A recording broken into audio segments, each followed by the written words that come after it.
Bueno, vamos a comenzar entonces la revisión del shock cardiogénico. Primero vamos a tener un repaso general del tema de shock, como para darle contexto, especialmente pues porque sabemos que seguramente en la reunión hay personas que son estudiantes de pregrado que obviamente se benefician de hacer una buena contextualización del tema para que todos sepamos de qué estamos hablando en este caso. Bueno, la primera es definir qué es shock circulatorio. Es un estado de profunda depresión nerviosa y circulatoria sin pérdida de la conciencia que se produce después de intensas conmociones, principalmente traumatismos graves y operaciones quirúrgicas. Esta es la definición que nos da la RAE para el concepto, digamos, de lo que es shock circulatorio, y esa es, digamos, la idea que la gente tiene en general de lo que es el shock. Ya vamos a ver, pues, una definición un poco más concreta de esta entidad nosológica o de este síndrome para poderle dar, pues, más contexto.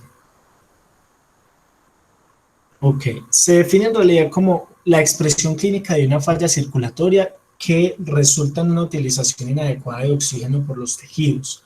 En el shock, fundamentalmente se ha definido, o siempre se ha definido como un trastorno en el aporte de oxígeno a los tejidos y en la utilización de oxígeno a los tejidos en estadios más avanzados, pero ahora, como vamos a tratar de desarrollar la idea, en general el trastorno es del intercambio de gases, y por esta razón, pues decir solamente oxígeno es, digamos, limitar el concepto real de lo que es el shock a un solo aspecto del intercambio gaseoso, cuando el CO2 es igual de importante, como vamos a ver, tiene una relación más directa con todo el equilibrio ácido-base. Entonces, definir el shock solamente en términos de oxígeno es quedarse con la mitad de la definición, y con una definición que además es del pasado.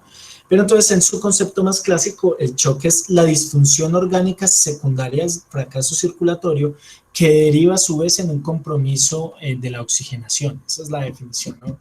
O el concepto clásico que se ha tenido de shock circulatorio.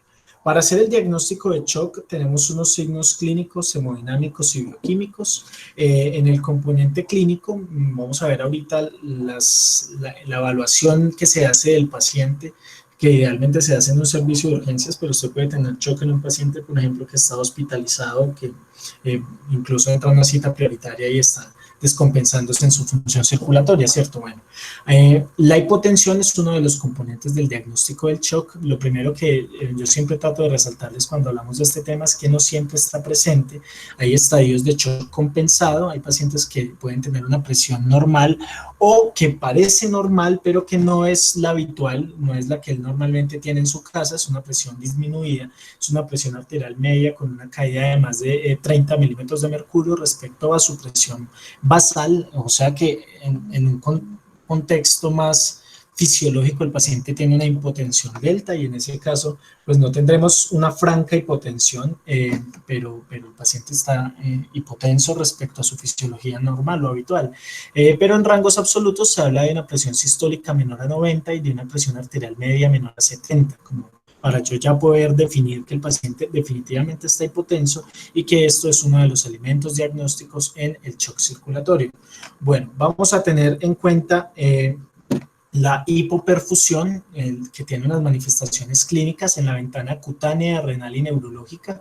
En la ventana cutánea hay que mirar la piel del paciente. Ahorita vamos a hablar un poco de los elementos cutáneos, renales y neurológicos que nos van a indicar shock circulatorio, pero debo evaluar estos tres elementos. Y la hiperlactatemia, o la elevación del lactato, es un claro marcador de hipoxia o de hipoperfusión a los tejidos y de anaerobiosis en el metabolismo celular, que nos va a indicar acá un componente microcirculatorio del shock. Bueno, el concepto del shock nace como, gracias a Max Harrywell, como un concepto de una falla circulatoria aguda, y él ya nos decía en este momento, en 1971, que es un compromiso en el cual la circulación falla en entregar a las células el oxígeno suficiente para funcionar de manera adecuada, y ya se hablaba de la hiperlactatemia como un marcador del mismo. Esto, por lo tanto, es un concepto que al menos lleva 50 años madurando, ¿cierto? Y que hay que tratar de tener en cuenta o tener claro todos. Bueno, la hipoxia tisular que se presenta en el shock lleva una utilización inadecuada del oxígeno en los tejidos, y eso puede también despertar respuestas inflamatorias que finalmente autoperpetúan el ciclo, alteran la microcirculación, llevan al mantenimiento del estado de shock, a disfunción multiorgánica y en últimas a la muerte.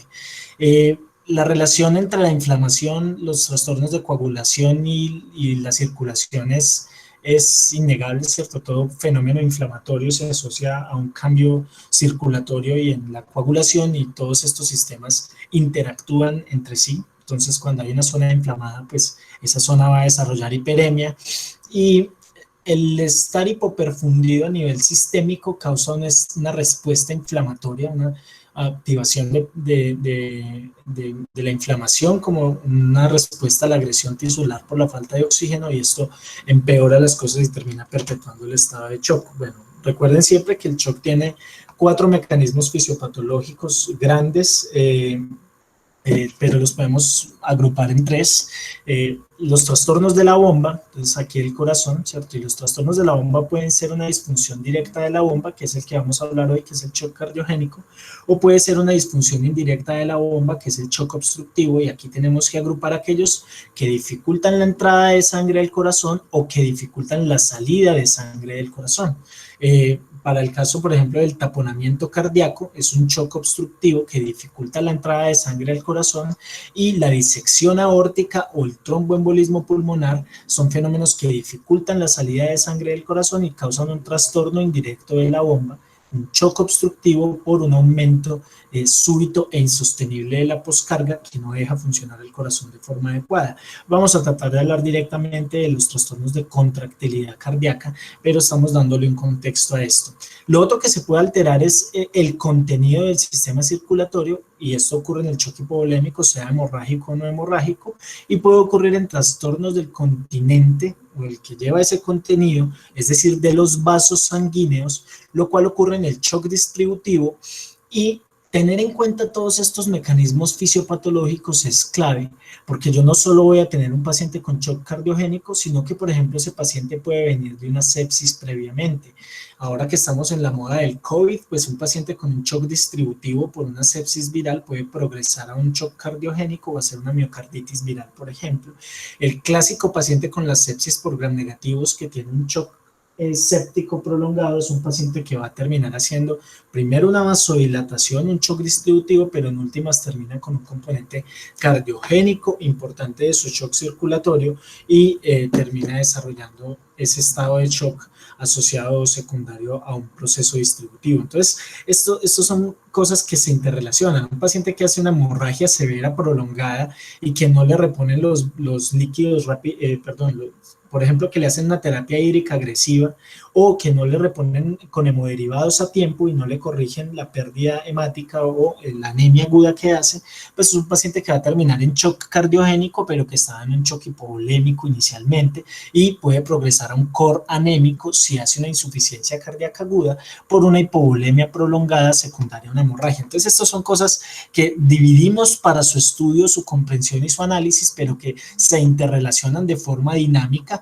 Los pacientes con shock cardiogénico, por ejemplo, que ingresan con un infarto agudo al miocardio y tienen una historia de neumonía previa, sea bacteriana o viral, son pacientes que tienen un comportamiento hemodinámico muy diferente a los que tienen un shock cardiogénico por un IAM no relacionado con infección. Recordemos que las infecciones son predisponentes para los estadios trombóticos y son predisponentes para infarto agudo del miocardio.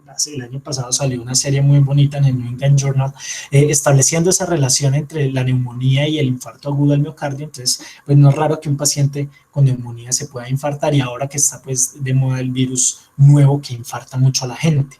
Bueno, un repaso breve de la fisiología para poder entender algunos conceptos ahora de tratamiento. Recordemos que el gasto cardíaco está compuesto, determinado por 2 elementos.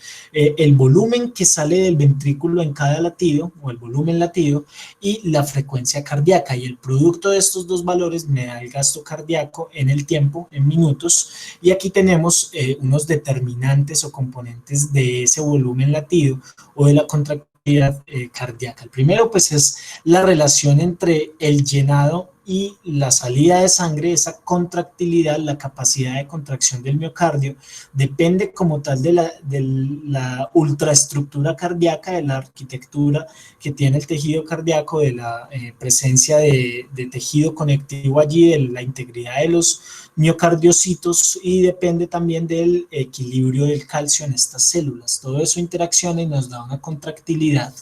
La precarga, que recordemos que es la tensión a la pared que ejerce el volumen telediastólico o el volumen al final de diástole, es uno de los determinantes, ¿sí? La llegada de sangre suficiente obviamente nos permite tener una buena eyección si esa contractilidad está preservada. Y la poscarga, que es la resistencia que se presenta a ese flujo cardíaco, se puede definir como la presión que debe ejercer el corazón para establecer y mantener el flujo cardíaco, el flujo sanguíneo por la aorta. Esa es la poscarga del ventrículo izquierdo, y por la arteria pulmonar, que esa sería la poscarga del ventrículo derecho. Si un paciente tiene aquí un coágulo grande en un tromboembolismo pulmonar, pues va a tener una elevación de la poscarga que va a imponer un trabajo extra a ese corazón, le va a poner mucho más trabajo y lo puede llevar finalmente a una insuficiencia cardíaca aguda, un shock cardiogénico, una falla cardíaca derecha. Lo mismo para la disección aórtica, por ejemplo, o para una estenosis aórtica severa o de nueva aparición, puede generar un aumento tolerable fisiológicamente de la poscarga, que en últimas va a derivar en un compromiso de la contractilidad cardíaca, ¿sí? En una fatiga de este músculo cardíaco y en una caída del gasto cardíaco, y en el peor de los casos al shock cardiogénico, que es el estado pues premortem de estos pacientes.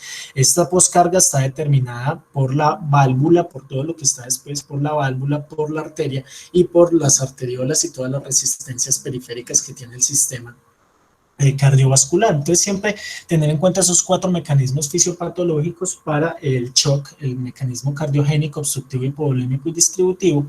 Y en el cardiogénico, que es en el que nos vamos a enfocar, el principal es el infarto agudo del miocardio, pero también la insuficiencia cardíaca aguda puede llevarnos a un shock cardiogénico, la valvulopatía, sobre todo si es de una rápida aparición o progresión, las arritmias nos pueden llevar a un shock cardiogénico de origen arrítmico o eléctrico, y la miocarditis son estadios o enfermedades que nos llevan a un shock de un origen cardiogénico. Siempre mirar estos elementos es clave: el lactato como marcador de anaerobiosis, la presión arterial que está en la mayoría de pacientes que tienen shock cardiogénico, y las alteraciones en la perfusión a nivel periférico es importante valorarlas. El paciente con choque cardiogénico tiene hipoperfusión y disfunción orgánica, que no es por vasodilatación ni por pérdida de sangre, sino por una caída del gasto cardíaco, y esto a su vez debido a un trastorno de la contractilidad cardíaca. La clínica por lo general implica presencia de taquicardia, que trata de compensar la caída de contractilidad. Entonces, si esa relación entre precarga y poscarga está alterada en el corazón, que es pues la definición clínica práctica, no fisiológicamente estricta de la contractilidad, se va a tratar de compensar ese volumen latido disminuido aumentando la frecuencia para mantener el gasto cardíaco. Eso es compensación, eso es fisiología, ¿cierto? El cuerpo tratando de hacer un mecanismo homeostático eficiente. La presencia de oliguria, que indicaría en principio la hipoperfusión del riñón, un estadio de lesión renal aguda de origen prerrenal. Las extremidades, aquí dice enfermedades, pero las extremidades frías y pegajosas, pero esto puede tener muchos bemoles, ¿cierto? El paciente puede no necesariamente estar frío. Si antes de eso, en los últimos minutos, es un shock séptico antecediendo al shock cardiogénico. Y si el paciente llega infartado pero tenía neumonía, pues es un paciente que no va a llegar frío.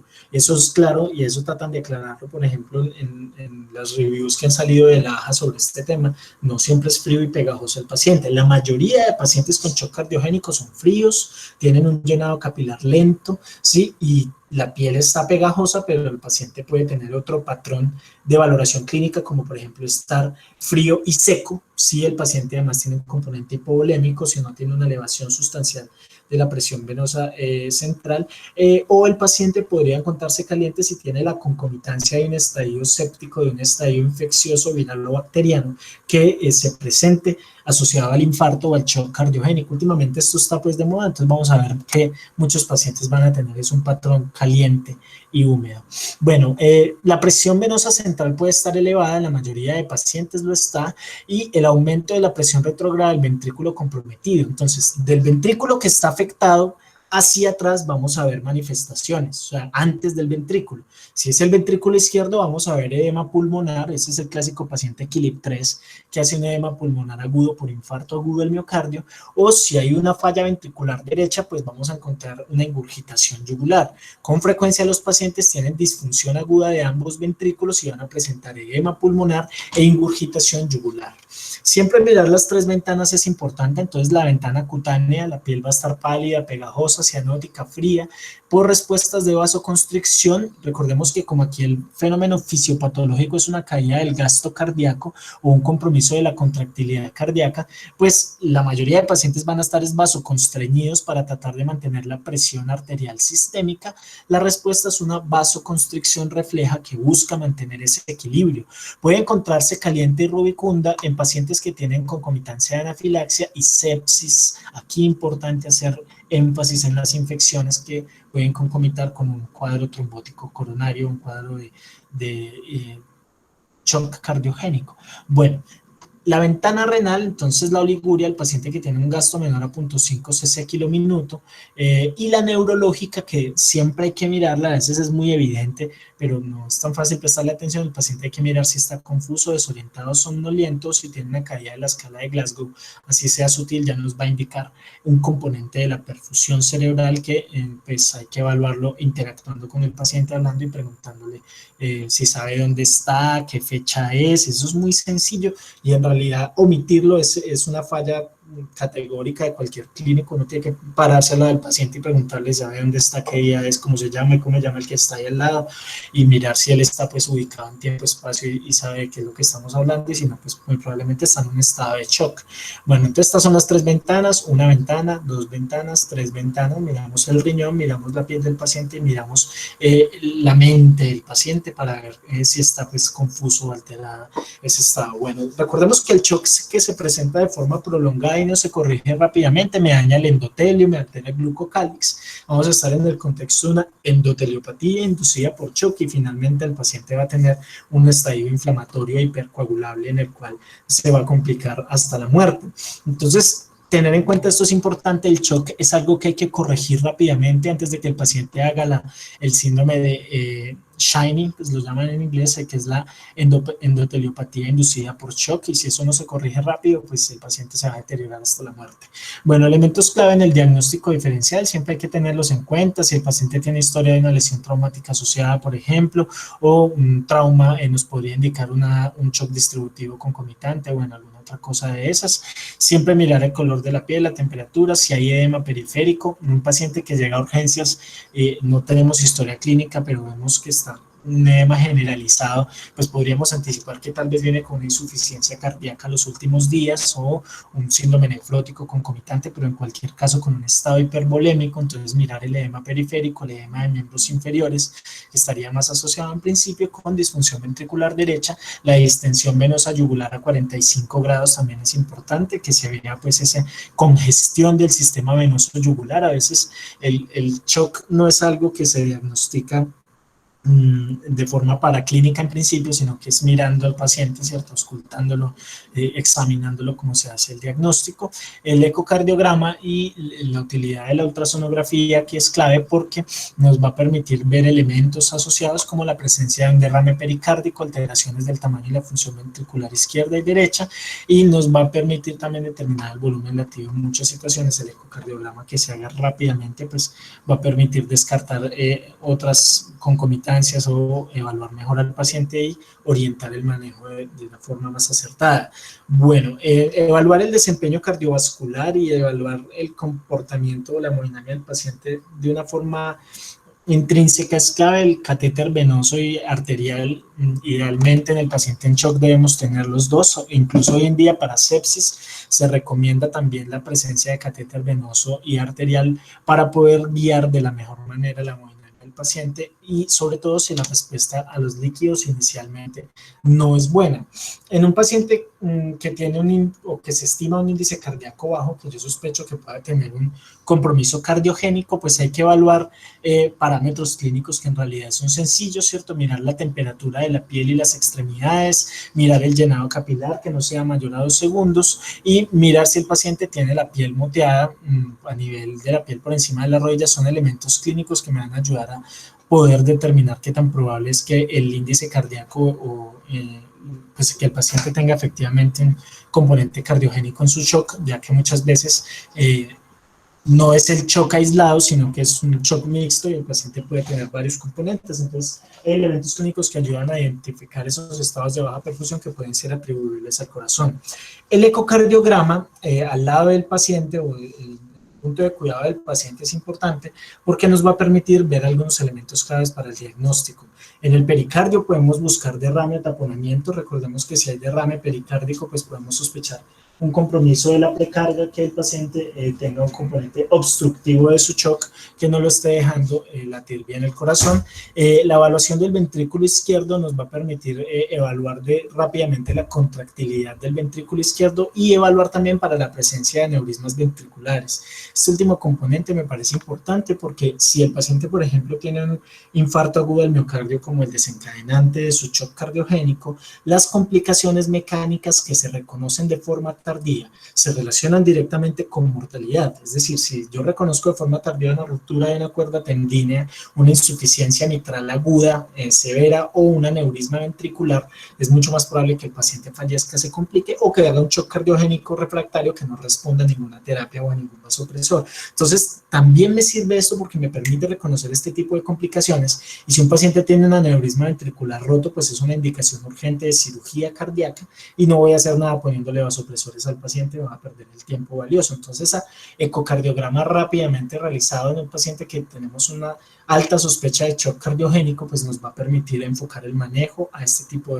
de consideraciones. En ventrículo derecho, siempre mirar pues si el paciente tiene un componente electrocardiográfico previo de IAM derecho, mirar si hay hipocinesia, la relación entre ventrículo derecho y ventrículo izquierdo. Recordemos que si el ventrículo derecho está aumentado de tamaño, tiene una forma de D y tiene una hipocinesia difusa, ¿sí? Es mucho más probable que haya un tromboembolismo pulmonar asociado que va a dilatar las cavidades derechas. Entonces es importante esa relación entre el ventrículo derecho y el ventrículo izquierdo, considerando la interdependencia ventricular que depende del septo interventricular.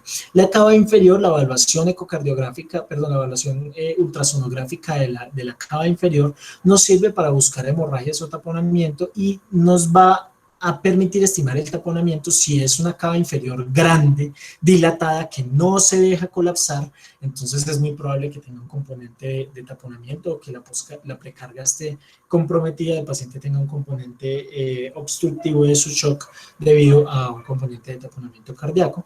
También, si es una cava pequeña, si es una cava que colapsa con la respiración, con el ciclo respiratorio, si tiene un colapso de más del 50%, eso también nos va a anticipar que probablemente el paciente tenga una hipovolemia asociada. Entonces nos sugeriría el manejo con líquidos para este paciente. Entonces un diámetro de cava inferior menor a 2.1 centímetros y que colapsa más de un 50% con la expiración, eso lo acabé de decir, sugiere hipovolemia y baja presión de auricular derecha. Es justo de lo que les venía hablando aquí, en este caso con el ciclo respiratorio. Entonces un colapso de más del 50% de la cava, que la vemos aquí, la cava inferior, se asocia con hipovolemia y con baja presión de auricular derecha. Es un paciente que anticipamos que probablemente puede responder a los líquidos en este caso. Bueno, sigamos aquí. Esta es una imagen de cava inferior que está dilatada, que tiene un diámetro aumentado y que no se deja colapsar con la presión. Es muy probablemente un paciente que tiene una cava inferior aumentada de tamaño, un aumento de las presiones de llenado, y va a ser el contrario, ¿cierto? Ese paciente muy probablemente no se beneficia de la infusión de líquidos, entonces eso de entrada me va a permitir incluso sospechar algo como un taponamiento cardíaco asociado. Bueno, siempre considerar los predictores generales de mortalidad en shock, eso es importante, y el menor índice cardíaco, que es el tipo de shock que ya vamos a hablar, pues es uno de los más fuertes predictores de mortalidad en estos pacientes. Recordemos que al momento del ingreso, pues uno no sabe si es séptico, cardiogénico, obstructivo, uno solo ve un paciente llevado y uno sabe que el paciente está en shock, ¿cierto?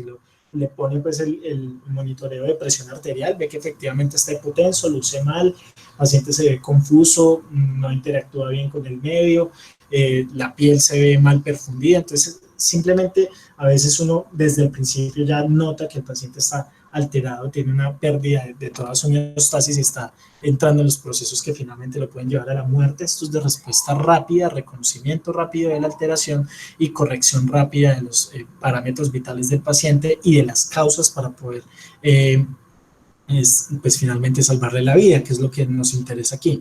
Pero el enfoque inicial entonces es un enfoque organizado, ¿cierto? ABCDE, que es el enfoque que siempre se propone en urgencias, entonces evaluar la vía aérea del paciente, que no vaya a estar obstruida, mirar que su trabajo respiratorio no esté aumentado, y si está aumentado, pues le vamos a administrar oxigenoterapia al paciente, mirar la pulsoximetría desde el ingreso y hacer el índice SpO2, FiO2, que recordemos que nos permite establecer cómo está la PAFI del paciente para saber cuál es la relación entre la presión arterial de oxígeno y la FiO2 que yo le estoy administrando. Entonces, desde el principio yo ya voy a ir viendo cómo se relaciona la oxigenoterapia que le doy al paciente con su saturación de oxígeno y cómo esto me va a guiar la reanimación en el enfoque inicial, y si tengo pues gases arteriales mucho mejor.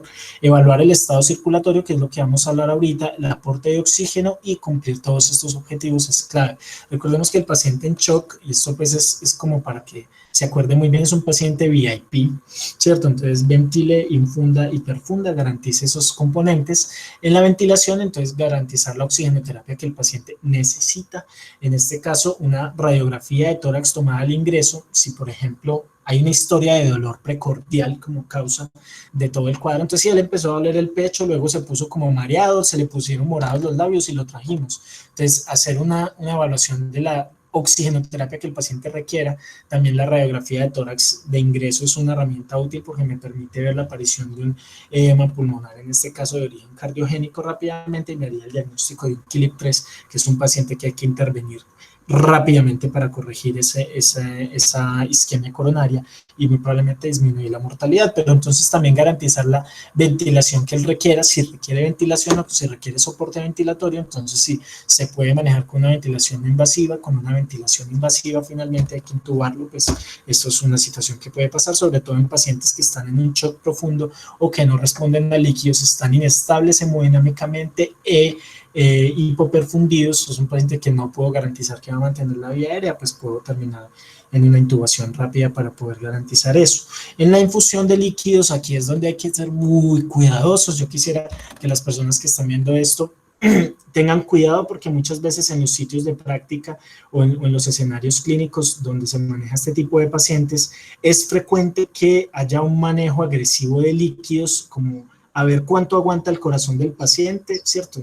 ¿Qué tanto va a soportar de líquidos? Entonces metámosle 3000 de cristaloides, de solución salina, como si fuera pues el líquido ideal además. Entonces este manejo de líquidos es una cosa que los médicos generales deben tener muy claro, porque si no, lo que vamos a hacer es daño al paciente, sobre todo al paciente en shock cardiogénico.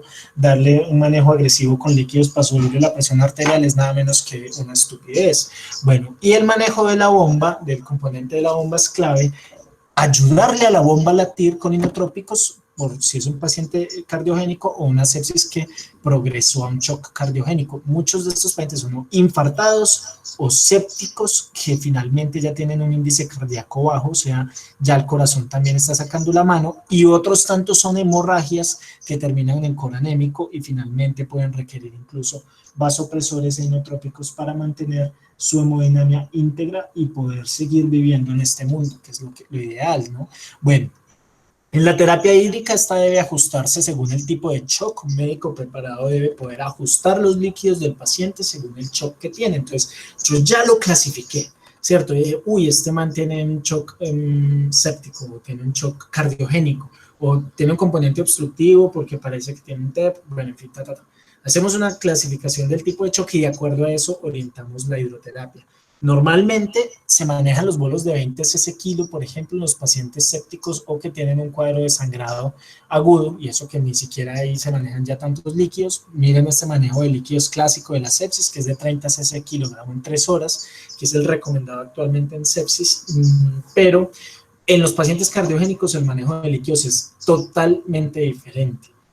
En los niños, yo debería manejar un 25% de las necesidades basales del niño, y en los adultos debería manejar unos líquidos estándar más o menos de 25 cc hora, que es mucho menor que los 60-50 cc hora que habitualmente se manejan. Entonces, el manejo cuidadoso de los líquidos es clave. Antes de saber qué voy a hacer, yo debo saber qué no debo hacer.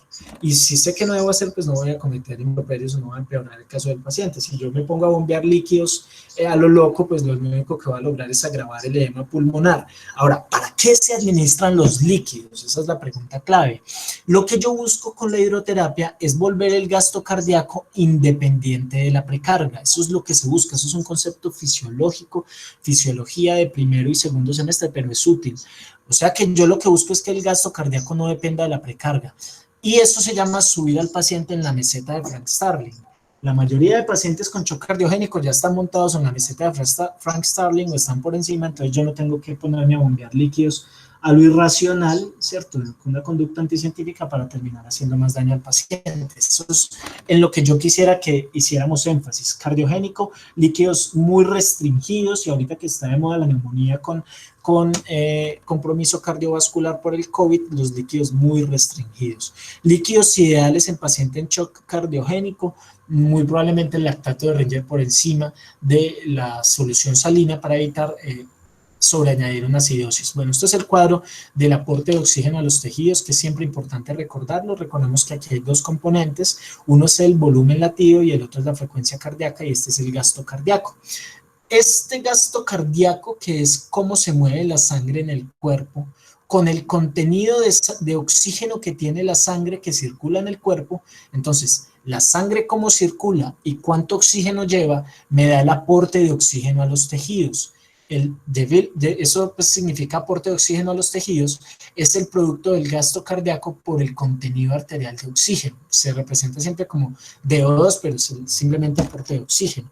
Y el contenido arterial de oxígeno, recordemos que depende de la saturación arterial de oxígeno, de la hemoglobina, ¿sí? Como determinantes de ese contenido arterial de oxígeno. Ahora, el gasto cardíaco que hablábamos ahorita, pues depende de la frecuencia cardíaca, que no va a estar comprometida salvo que se haya infartado la rama del nodo sinusal y el paciente tenga una bradicardia, un bloqueo AV, por ejemplo, y el volumen latido, que va a estar determinado por la precarga, la poscarga y la relación entre ambas, que es la contractilidad. ¿Quién diría que la fisiología finalmente iba a servir para tratar pacientes? Pues sirve todo el tiempo, ¿cierto? Bueno, una de las cosas que yo trato de enfatizarles en el paciente en shock es que la presión arterial no es un buen indicador del todo del bajo gasto cardíaco, del bajo aporte de oxígeno. No se confíen en un paciente normotenso, sí tiene otros elementos para considerar shock a nivel cutáneo o a nivel del sensorio, del gasto urinario, bueno, en fin, pues yo debo considerar que no siempre el shock va con hipotensión. Eso puede sonar repetitivo, pero es importante, y siempre considerar otros marcadores de hipoperfusión. Algunos de ellos son bioquímicos y se van a manejar más en las unidades de cuidado intensivo: la saturación venosa de oxígeno, saturación venosa mixta de oxígeno, el cambio de la presión de CO2, que ahorita lo hablábamos, y el lactato son también elementos clave. Este es un gráfico que tiene bastantes ecuaciones, yo creo que no lo podemos saltar como para no enredarnos mucho, pero la saturación venosa de oxígeno sí me parece importante que la tomemos en cuenta. ¿Por qué? Porque es un determinante o me permite estimar qué tanto oxígeno está extrayendo los tejidos periféricos de la sangre del paciente. Entonces, esa saturación venosa de oxígeno va a ser la saturación arterial de oxígeno menos lo que se está consumiendo de oxígeno en el cuerpo, ¿sí? Que es ese consumo de oxígeno relacionado con el contenido arterial de oxígeno. Ahora, si la saturación venosa de oxígeno baja, eso puede darse por que yo no le esté poniendo buena oxigenoterapia al paciente, ya la estoy cagando desde el punto de vista de la ventilación o la oxigenación, y finalmente, pues si tengo una saturación arterial baja de oxígeno, el paciente no se va a compensar y va a tener una saturación venosa disminuida de oxígeno. Entonces, lo primero es que yo garantice que tiene una buena saturación arterial de oxígeno.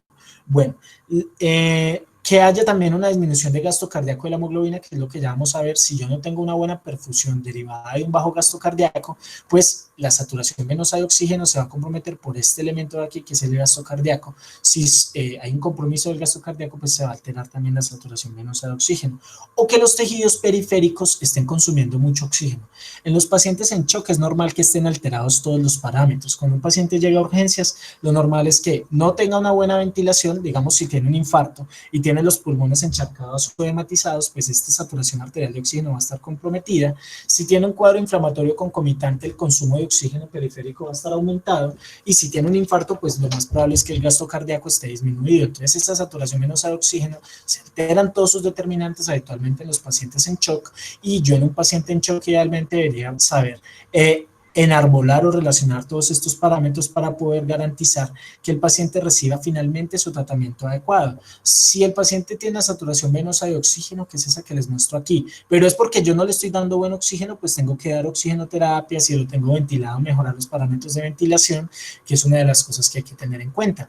Si tiene la saturación venosa de oxígeno disminuida, pero la arterial buena, quiere decir que son los tejidos periféricos lo que le están robando oxígeno a la sangre arterial, y por eso llegan las venas tan hipóxica a la sangre. Entonces me toca mirar cómo está el gasto cardíaco, y si el gasto cardíaco está disminuido en el paciente, muy probablemente tengo que pues administrar los líquidos correctos o administrar un soporte vasopresor e inotrópico al paciente, que es de lo que ya vamos a hablar, ya vamos a llegar allá.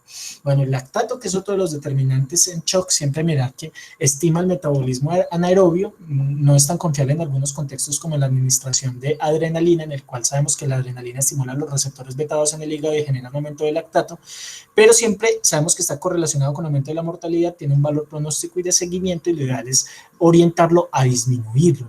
El lactato idealmente hay que disminuirlo. Se puede aumentar por compromiso renal hepático, que es el clearance del lactato, por el uso de adrenalina, y pues esto sí ya son otras situaciones que no vamos a discutir. Este es otro de los elementos que yo trato de resaltar aquí, como para que lo revisen, lo lean. Me parece importante la diferencia venoarterial de CO2. No todo es oxígeno, el CO2 también es importante, y tiene una relación directamente proporcional con la producción de CO2 en los tejidos, pero inversamente proporcional con el gasto cardíaco y la perfusión. ¿Qué quiere decir esto? Que entre peor perfundido esté el paciente y más bajo su gasto cardíaco, más diferencia voy a tener entre el CO2 que hay en la arteria y la vena. O sea que cuando la sangre pasa por los tejidos periféricos, se carga más de CO2 si el paciente está hipoperfundido. O sea que ese aumento de CO2 en la sangre venosa ya me tiene que alertar que yo tal vez tengo al paciente con un gasto cardíaco alterado. El número mágico es 6 milímetros de mercurio de la diferencia venoarterial de CO2 en los gases venosos y arteriales. Entonces, ¿para qué es todo esto que les digo? Para que tengan en cuenta que el CO2 es igual de importante al oxígeno en el manejo de este tipo de pacientes, en las unidades de cuidado intensivo en pacientes críticos. El oxígeno es tan importante como el CO2, que lo estamos hablando por este lado de este cuadro, que es el cuadro más completo que he visto pues, en tratamiento de líquidos y de gasto cardíaco en pacientes críticos. Bueno, este me lo va a saltar. Bueno. Vamos a hablar entonces de ya shock cardiogénico con énfasis. El shock cardiogénico se define comúnmente como un estado fisiológico en el que la bomba cardíaca funciona de forma inadecuada para perfundir los tejidos, y lo importante es que si el shock cardiogénico no es reconocido y tratado a tiempo, esa hipoperfusión tisular va a llevarnos a disfunción orgánica, y disfunción orgánica igual a muerte. El shock cardiogénico se diagnostica pues con unos parámetros más bien exactos, no es tan clínico. Aquí pues sí tenemos los parámetros clínicos, pero también la importancia de determinar el índice cardíaco del paciente. Por definición, es un shock que cursa con bajo gasto cardíaco, pero con presión venosa central elevada. ¿Sí? En este caso, una presión venosa central elevada, que nos habla de que yo no tengo una hipovolemia asociada, simplemente ese es como el concepto, o una presión capilar pulmonar elevada para el caso del ventrículo izquierdo, y el gasto cardíaco va a estar disminuido. Además, el paciente debe tener una pobre contractilidad y una dilatación de las cámaras ventriculares cuando yo ya lo miro en este componente. Este es uno de los reviews que más me ha gustado en shock cardiogénico, y me define el shock cardiogénico como la presencia de hipotensión, sea esta una presión sistólica menor a 90 o una presión arterial media que cae más de 30 milímetros de mercurio de la base del paciente, que muchas veces no la sé, entonces me sirve más esta presión arterial sistólica, que tiene una disminución en el índice cardíaco severa, que es el índice cardíaco del paciente es menor a 1.8 litros minuto por metro cuadrado sin soporte vasopresor, o 2.2, por aquí está, de 2.2 litros por metro cuadrado con soporte, 1.8 litros minuto sin soporte, o 2.2 con soporte neutrópico en este caso, y garantizando pues que yo ya le di los líquidos que el paciente necesitaba.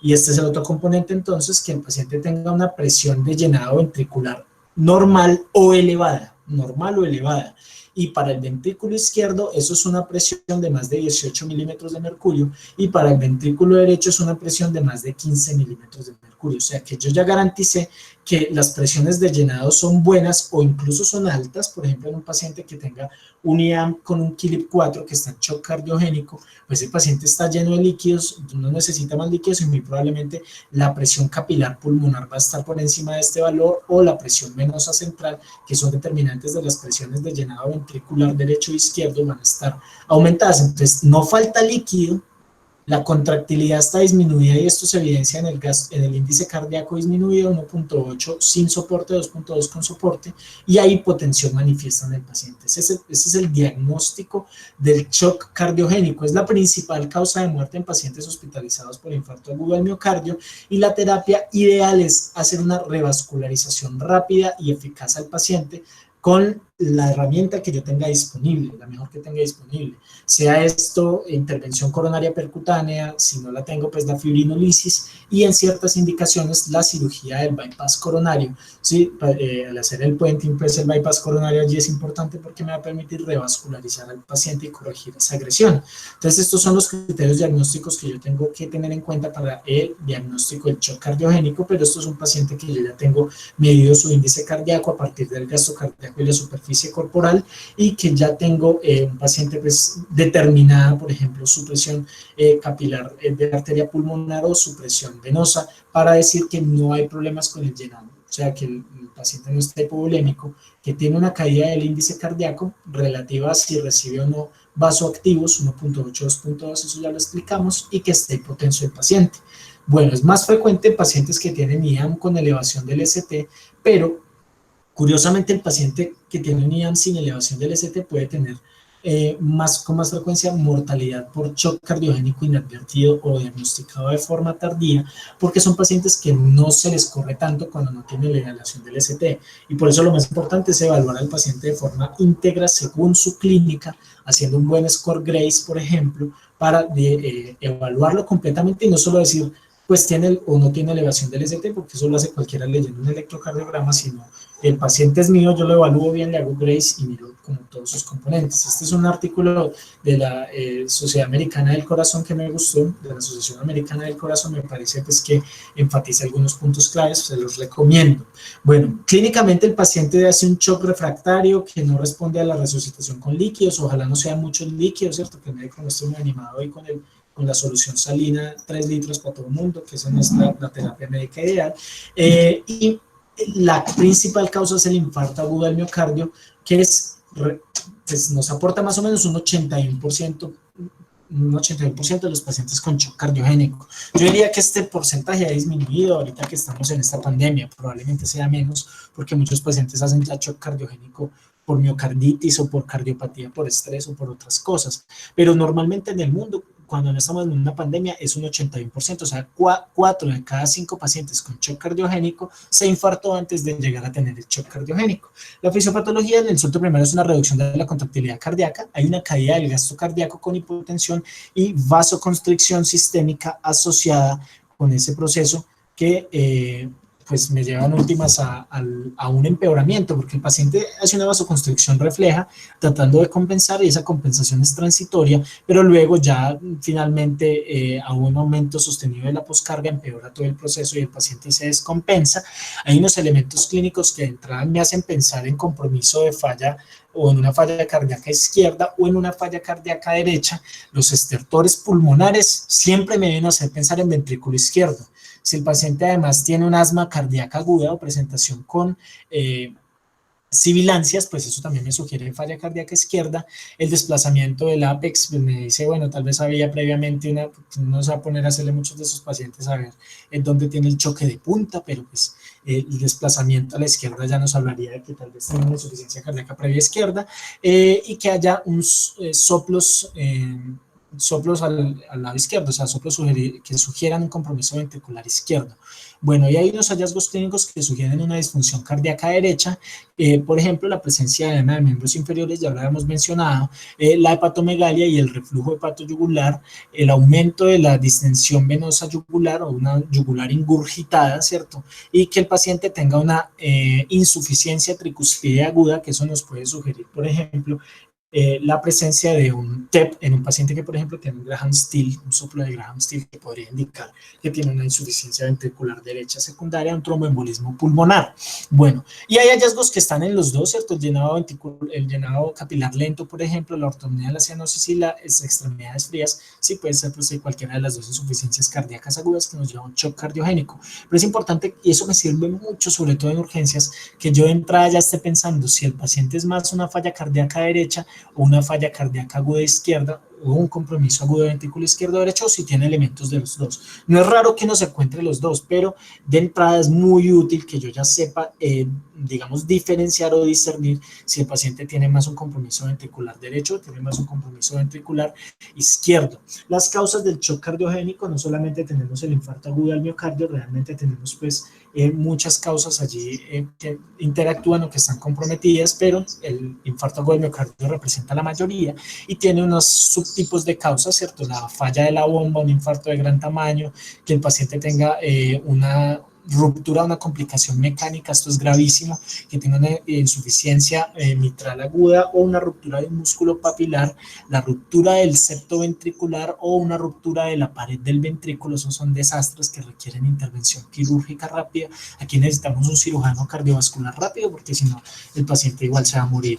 Bueno, y hay otras condiciones cardíacas que se asocian, la miocarditis, las arritmias, las cardiopatías que están muy avanzadas, una insuficiencia cardíaca aguda que descompensa una insuficiencia cardíaca previa que se descompensa, pues ya, al final el paciente está en un estadio final. Bueno, la clasificación entonces, esta me parece muy apropiada, del shock cardiogénico según su fisiopatología. Cardiomiopático, aquí incluimos el IAM, que tiene que ser un IAM grande para que me lleve a un shock cardiogénico.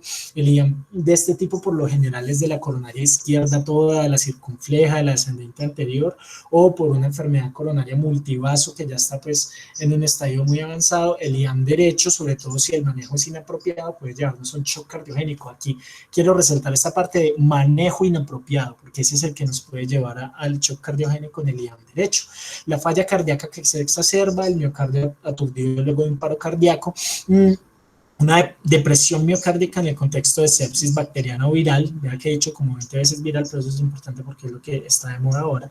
Arrítmico, las taquiarritmias y bradiarritmias pueden inducir inestabilidad hemodinámica con hipotensión, por ejemplo, el paciente que hace una taquicardia ventricular sostenida, una tormenta eléctrica irremediable que no está respondiendo al manejo antiarrítmico o a la cardioversión, es un paciente que va a terminar necesariamente con una insuficiencia cardíaca y luego con un shock cardiogénico. Recordemos la taquicardiomiopatía, un paciente con una FA con respuesta ventricular rápida que no se corrige y lleva 3 días con una respuesta ventricular acelerada por una FA, es un paciente que va a terminar necesariamente con una taquicardiomiopatía, va a ser una caída brusca de la FEBI y por eso el control de la frecuencia es importante y en ocasiones el control del ritmo.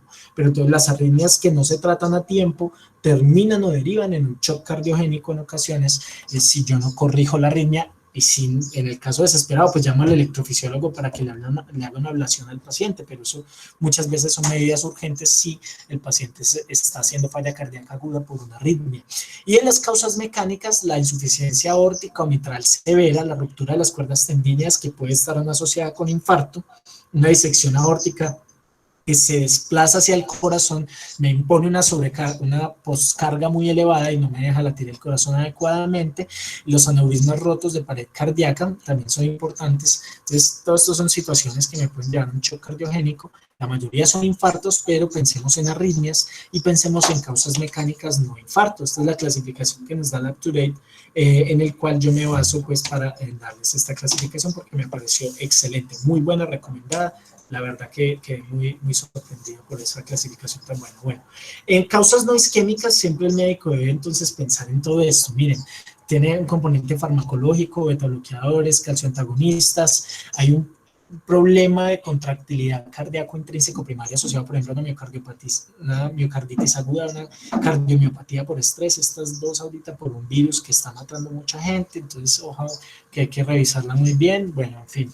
Y cardiomiopatías no isquémicas en pacientes que tienen otras cosas, infiltración del ventrículo por sarcoidosis, amiloidosis o hemocromatosis que nos pueden llevar a una falla cardíaca progresiva aguda y finalmente a un shock cardiogénico en los casos más graves, ¿cierto? Los pacientes que tienen una insuficiencia valvular aguda, por ejemplo, también hacen shock cardiogénico. Recordemos el shock mixedematoso en un paciente que tiene un hipotiroidismo severo, no tratado, pues puede llevar finalmente a un shock y eso puede tener un componente de compromiso de la funcionalidad cardíaca. Las taquiarritmias, sobre todo si no se tratan a tiempo, la FA, por ejemplo, la taquicardia supraventricular, las puntas torcidas y las bradiarritmias también me pueden llevar a un shock cardiogénico. Verifique el ritmo, considere que según la historia clínica no puede haber otras causas. Un paciente con historia de valvulopatía, pues muy probablemente puede tener una exacerbación de su enfermedad valvular. Ojo que el paciente con una estenosis aórtica, por ejemplo, se le puede desaparecer el soplo, pero es porque ya no hay flujo por la aorta, por la válvula aórtica, entonces el soplo se desaparece, pero porque está en el estadio más avanzado de la estenosis aórtica. Entonces, aquí hay muchas cosas que hay que considerar.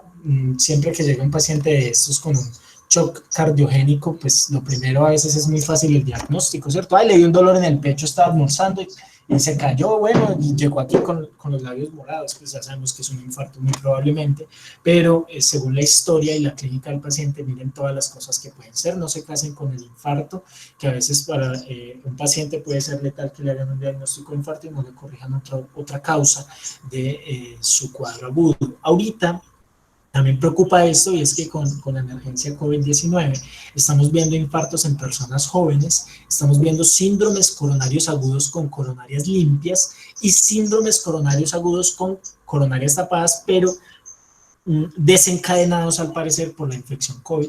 Aquí es difícil establecer causalidad, podemos saber que en muchos casos pues usted está muy de malas, ¿cierto? Si se infectó de COVID antier y mañana le da un infarto y entonces está hospitalizado por infartado y por COVID, pero en realidad parece ser que este virus es tan protrombótico que en muchos casos el paciente que llega infartado es un paciente que tiene COVID. Entonces, si a las horas desarrolla hipoxia y desarrolla fiebre, y no es una fiebre que solamente es atribuible al infarto, ojo, en los pacientes con cuadros trombóticos severos cerebrales, pulmonares o cardíacos, estamos considerando que es probable hacerles pruebas de COVID a todos en la UCI, todos los pacientes que tengan esos cuadros que tengan estos cuadros trombóticos severos, porque muchos pueden ser una infección viral de este tipo. Recordemos que influenza ya nos había mostrado hace años que podía causar esos patrones de lesión o ese tipo de complicaciones. Entonces estamos en un contexto pues bastante interesante donde interactúa también un virus con todo esto, influenza, que ya pronto viene la nueva temporada de influenza. Entonces tenemos la temporada de COVID, la influenza y los infartados normales, toda esta gente revuelta en unidades de cuidado intensivo. Esto va a ser un verdadero desastre probablemente. Bueno, complicaciones mecánicas del infarto agudo del miocardio, considerémoslas siempre. La insuficiencia mitral severa se presenta en alrededor de un 7% de los pacientes, pero es una insuficiencia que si no se corrige rápidamente puede ser fatal. La ruptura del septum ventricular me va a alterar toda la hemodinamia del paciente, la falla ventricular derecha y el taponamiento cardíaco son complicaciones que se pueden presentar y me añaden un estrés mecánico al paciente que tiene un infarto. Estas son algunas de las complicaciones mecánicas del infarto agudo del miocardio. Un defecto del septum ventricular, ¿sí? Vemos rupturas de músculos papilares con frecuencia, vamos a ver ruptura de la pared del ventrículo con taponamiento cardíaco. Vean pues si estamos viendo un corte así del corazón es que efectivamente se murió, ¿cierto? Este se murió luego de una ruptura del ventrículo, del septum, se le rompió el ventrículo, hizo taponamiento cardíaco y fallece, y tiene ruptura del músculo papilar, que son todas situaciones que tenemos que considerar. Bueno, hallazgos en el examen físico en el paciente con shock cardiogénico, hay signos que sugieren una función cardíaca normal. Entonces está el auscultar un S3, un S4, que el paciente tenga dolor precordial y estertores vivasales, no le busque, ¿cierto? Ese paciente muy probablemente tiene una edema pulmonar secundario, un infarto que está cursando y probablemente va a ser un KILIP 3. Bueno, que tenga que tenga signos clínicos de perfusión alterada, entonces las ventanas de las que hablábamos ahorita, la piel del paciente, el riñón y el cerebro, veanlas aquí cómo se involucran en el shock cardiogénico, no era mentira lo que decíamos al principio, extremidades frías y pegajosas, llenado capilar lento, liguria y estatus mental alterado. Y me gusta mucho, signos de estado de volumen intravascular aumentado. O sea, signos que le dicen al doctor, eso es como que el paciente le dice, doctor, por favor, no me ponga muchos líquidos porque me va a matar. Entonces, aquí me parece clave. Si el paciente tiene una presión venosa yugular aumentada, un reflujo hepatoyugular manifiesto, si está hematizado, pues no vamos a correr a ponerle líquidos. Yo hago mucho énfasis en esto porque me parece que la hidroterapia agresiva es más dañina que no hacer nada y podría ser mejor que no fuera el médico, incluso el paciente. Bueno, siempre tener en cuenta estas valoraciones ecográficas. Esto es una cava dilatada que no es compresible, también es una forma de decir, por favor, no le ponga muchos líquidos a este paciente que no los necesita.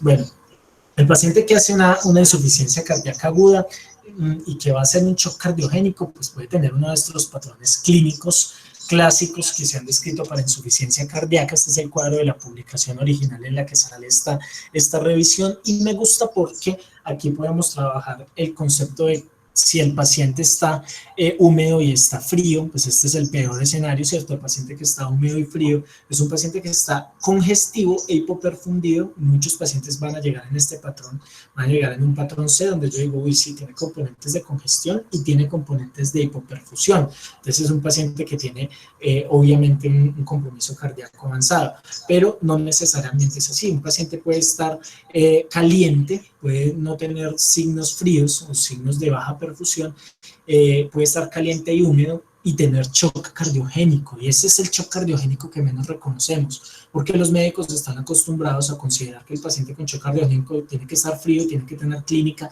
de paciente frío, que tenga extremidades frías, que esté hipoperfundido, que tenga la piel pegajosa, que tenga todo esto. No, un paciente que tiene un shock cardiogénico asociado a un cuadro infeccioso puede tener esta ubicación y puede estar húmedo o tener un patrón húmedo, un patrón congestivo, y no estar hipoperfundido y no encontrarse frío. Y el clásico paciente de bajo perfil, que es el paciente que tiene signos de hipoperfusión sutiles, pero es un paciente que no está congestivo, también se pasa desapercibido. Entonces, el paciente en shock cardiogénico puede estar aquí, puede estar en un fenotipo B o un fenotipo L y pasar desapercibido. El C sí lo diagnostica pues cualquiera, ¿cierto? Un paciente que tiene baja perfusión y que está congestivo, pues es muy sencillo diagnosticarlo, pero estos dos pacientes se nos pueden pasar, y yo por eso quiero hacerles énfasis. Ojo que si el paciente tiene una neumonía en curso, no va a ser un paciente frío, y ojo que algunos pacientes que estén además hipovolémicos, por ejemplo, o pueden simplemente hacer un fenotipo L, lo he visto y puede pasar desapercibido, pero uno tiene que tener ojo y reconocerlo. Venga, este paciente tiene signos de hipoperfusión y no tiene nada de congestión, entonces puede presentarse también estos casos. Siempre recordar toda la batería para clínica del paciente en shock. Hay que pedirle lactato, pruebas de función renal, hepáticas, enzimas cardíacas, hemograma completo. Bueno, me gusta, ¿sí? Los estudios de coagulación y dímero D, más por el contexto en el que estamos ahora a nivel mundial. El dímero D está siendo clave para estudiar estas coagulopatías inducidas por sepsis o coagulopatías asociadas a estados de shock. Entonces también es un elemento necesario en muchos pacientes, y también para descartar cuadros trombóticos asociados. Este es un paciente que tiene un KILIP 3 por infarto agudo al miocardio, que tiene un edema pulmonar agudo. Esta es una de las presentaciones clásicas: dolor en el pecho, estertores a la auscultación, luego se hipotensa y resulta que era un KILIP 3. Bueno, el estudio original hablaba de una mortalidad del 90% para el KILIP más alto, que es el 4, que es el paciente en shock cardiogénico. Ahora sabemos que esa mortalidad está entre el 50 y el 60% cuando el paciente hace shock cardiogénico. Pero que un paciente infartado haga shock cardiogénico es muy diciente sobre el riesgo de tener una arritmia ventricular mortal, de hacer un paro cardíaco, de hacer un shock cardiogénico, y es un paciente que debe, si no está en un hospital de tercer nivel, remitirse de forma urgente. En contextos que yo no tengo estrategias invasivas, hacer el índice de shock es clave. El índice de shock me relaciona la frecuencia cardíaca con la presión arterial sistólica del paciente. ¿Y qué pasa en un paciente que está en shock? Pues en muchos de estos pacientes, entonces, la frecuencia cardíaca va a subir y la presión arterial sistólica va a disminuir. Entonces, sube y baja, y el índice de shock empieza a subir. Un índice de shock que está sostenidamente por encima de 1 me tiene que hacer sospechar o que hay una pérdida de sangre concurrente o una disfunción cardíaca o un cuadro de shock cardiogénico, y esto ya se me asocia con elevación de la mortalidad. Entonces el índice de shock, historia clínica decente en un análisis, un paciente que esté hipotenso, que esté taquicárdico y que tenga dolor en el pecho, en estas cosas debe tener un índice de shock escrito ahí en la revisión o en donde sea, en una evolución, en cualquier cosa. Los médicos van a manejar esto porque nos va a sugerir una depresión de la función cardíaca si está sostenidamente por encima de 1 y nos va a indicar hacer ecocardiograma para determinar la función cardíaca. Recordemos esta imagen tan clásica, tan bonita de la fisiología, que ya nos habla de que este es el trabajo cardíaco, ¿sí? Esta es la fórmula clásica del trabajo cardíaco: presión por volumen por un medio de la energía cinética, y esta componente de la ecuación nos determina la tensión de la pared cardíaca, y en estos pacientes entonces se puede alterar cualquiera de estos componentes, sobre todo el volumen sistólico, volumen latido se nos va a disminuir, y la relación entre presión y volumen ventricular se nos va a encontrar alterada porque la capacidad de realizar trabajo del corazón está comprometida o está disminuida en los pacientes que tienen shock cardiogénico. La capacidad de realizar trabajo, o sea, de mover un volumen generando una presión, está alterada, y ahorita vamos a ver cómo esta gráfica se puede desplazar utilizando dispositivos de ayuda cardíaca que le ayudan al corazón a poder funcionar en estos contextos. A ver, acá lo estamos viendo. Esta es una de las estrategias, el balón de contrapulsación aórtica. Entonces, ¿qué hace? Este es el paciente normal. Tenemos aquí la relación entre presión y volumen, cómo se da, ¿cierto? Entonces el paciente hace una eyección, hace una disminución o un volumen latido, luego vuelve y se llena y hace unos periodos de contracción y relajación isovolumétrica, que son cambios de presión sin cambios de volumen, eso es fisiología.